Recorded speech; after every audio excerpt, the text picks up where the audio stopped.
Hey there, so almost 2 months ago at this point, it's almost August now. It probably will be by the time I end up uploading this, but early June this summer, late May, I was on a Virginia trip doing Kings Dominion and Busch Gardens Williamsburg for the first time since 2021. I had already been to those two parks, but I was going back for the first time in 3 years. But anyways, Bowlero, which is the massive company that owns a crap ton of bowling centers over the US. You know, they're kind of controversial. In my opinion, they don't run their centers super well, and it's always sad to see kind of like a more unique bowling alley that's been around for a really long time, family owned or whatever, that has this unique feel to it. And it always sucks to hear when places like that get bought out by Bowlero and turned into what they turn it into.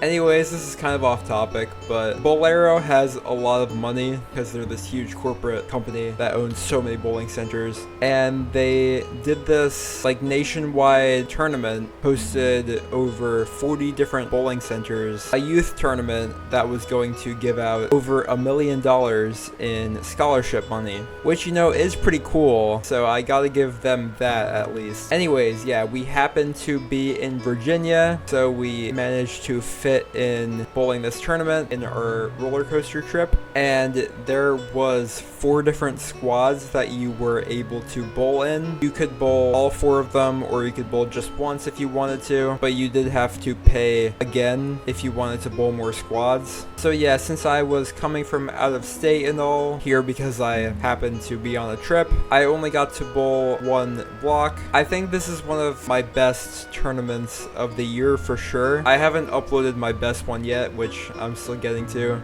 That video is going to be special, you know? I don't bowl super well in tournaments that often. I honestly think I really could have done even better had I had more blocks to give myself a chance. Because some of these other kids bowled all 4 blocks, had 12 more games than me to figure this out, and I really think I could have put myself higher in the running had I had another squad to give it another go at it. But yeah, I got really good footage from this tournament. The bowling alley was very empty because I think we had like the first morning block, and of course it was spread out into 4 different squads. There wasn't like a ton of people bowling the first squad. My mom managed to film every single shot of the entire 4-game block, except I believe for 1 spare attempt at a 2-8-10, but I'm pretty sure that's it. I'm kind of going off into another tangent here, but I do want to talk about my 2 experiences that I've had bowling at Bowlero centers. So this was the second, and both of these times I've had something go pretty wrong. I bowled a tournament just before this one where one pair specifically kept tearing my balls apart. Tons of nicks on my bowling balls just from throwing them down the lane, and it was just an awful experience. It did not give me a good first impression of Bowlero. And then when I came here, my pair that I had to bowl on, every single time a 10-pin was left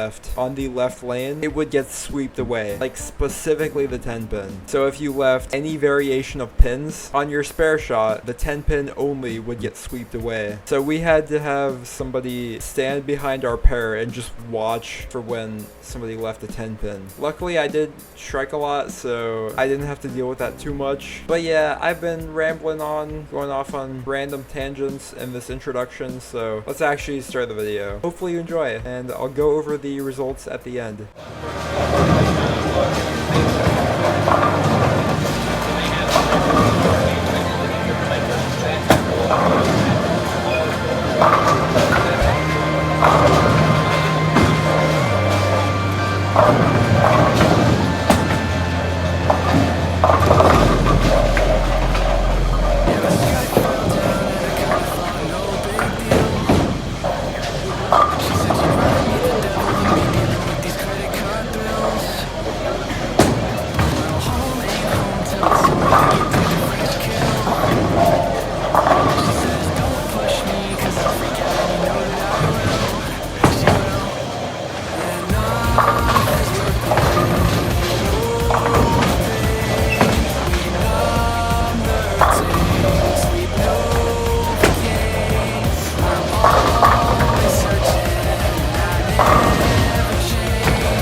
I don't know.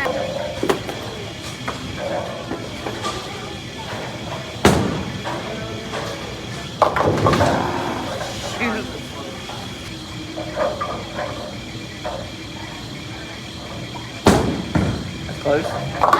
Yes! Just ask.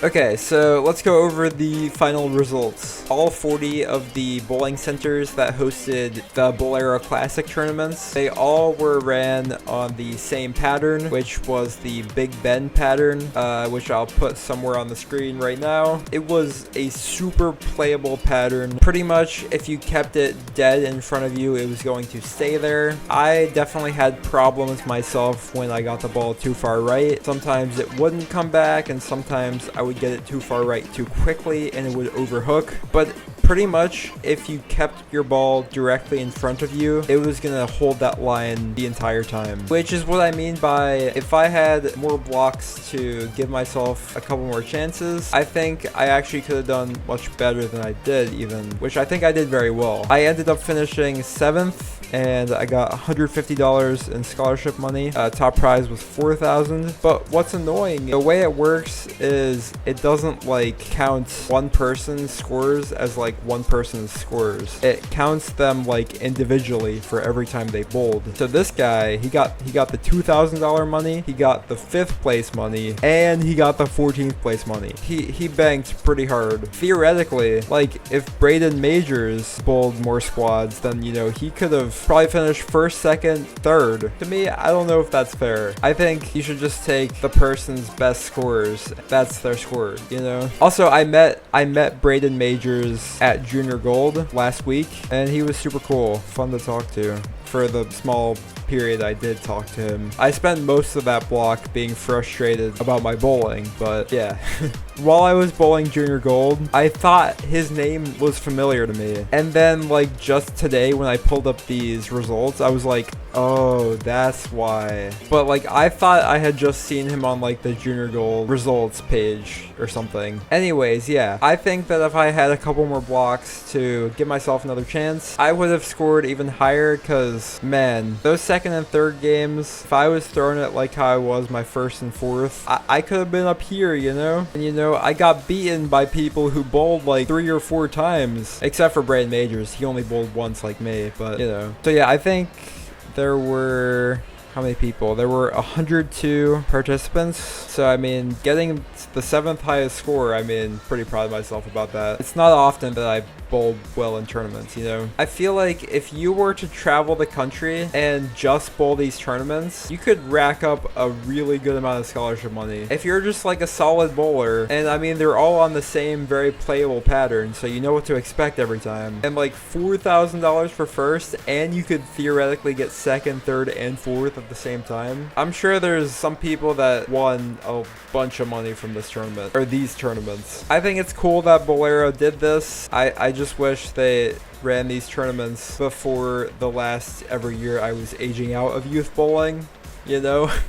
And another reason I say that the pattern was super playable, I went Brooklyn like a ton of times. There were so many times I missed left and it just held. It just sat there, so it went like dead flush. I'm really glad I ended up throwing my attention star. I think I made a really good last minute ball choice. During practice, I didn't really throw the attention star much, but it was just like my gut feeling to throw that ball. Yeah. Thanks for watching the video, and I'm gonna stop rambling so I have less to edit now. Thanks for watching. Okay, so before I end the video and go to sleep, one more thing I forgot to mention. I missed 2 makeables the whole block, and that ended up costing me a pretty big time, actually. 7th through 4th, like it was pretty close, I think. You know, hooking at spares is always kind of a bad idea, especially like on a sport shot, a pattern. I should have made those 2 spares. I hooked at both of those same spares at different points and made them. I knew that I had to to like dead straight off of my hand, and those 2 spares I missed it off my hand, because when I lay the ball down with a straight angle, you can hook at all of your spares like that. You should never hook at a spare trying to go across the whole lane. You should always lay down your ball like straight off of your hand so you can calculate how much it's going to hook off the break point, and that's the smartest way to hook at your spares. But I just missed it a little off my hand, and you know, I shouldn't really even be talking like this because it's my fault in the first place that I didn't throw straight at my spares. So make your spares, kids. That's all I gotta say. And I am back at it again with another final note before I actually end the video. While editing, I thought of another final thing to say. So in December of 2023, while bowling a Beast of the East tournament in Myrtle Beach, I actually won a ball raffle that they did, and I ended up getting my DV8 Hellcat Accelerate, which finally meant I had a big ASIM in my bag, which was a well-needed part of my arsenal that I didn't have filled out. And then this year, at the first Tough Shots I bowled at Planet Fun in February, I won another ball raffle for a Storm bowling ball. So I ended up choosing the Attention Star, which felt like a nice compensation because of how bad I bowled at that tournament. But anyways, fast forward to this tournament, we walk in the door to check in, and they tell me, hey, you won a free bowling ball. Like, we had no idea this was happening. Apparently, this center just happened to be running a ball raffle, and I happened to be the one who won it. So that's how I ended up getting the reality check, which kind of worked out because I didn't have a hybrid bowling ball in my bag. So I went from not having a single asymmetric bowling ball in my bag to having 3 just from winning bowling ball raffles at tournaments. My luck with these over the past couple months have been just ridiculous, and I kind of don't want to talk about it because maybe I'll jinx it, you know? When you think about it, that win rate percentage is like pretty crazy because I don't go to that many tournaments and not all of them have ball raffles. I pretty much won a free bowling arsenal just from ball raffles. Okay, that's all I got. Yeah.